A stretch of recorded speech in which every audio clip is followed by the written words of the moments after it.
Greetings to flossers and saladers alike. It's really exciting to have all of you here for the second day of mentalfloss.com's How Did You Know Trivia Hunt. I've been thinking about this and I kind of feel like with our nerd powers combined we could pretty much take over the world. So maybe we can plan that a little later. But first of all, I've got a video to make and you've got a clue to find.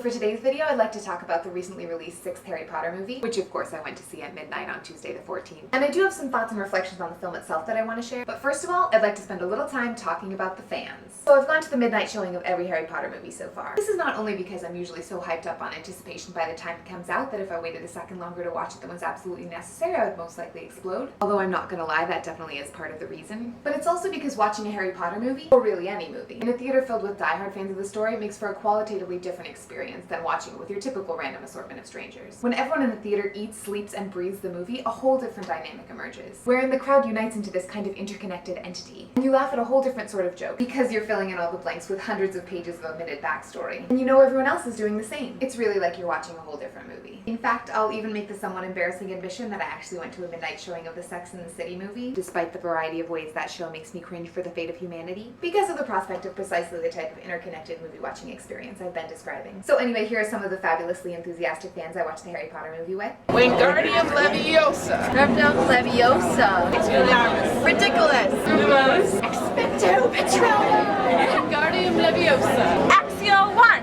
Expelliarmus. Expecto Patronum. Alohomora. Expelliarmus. Expelliarmus! Ridiculous.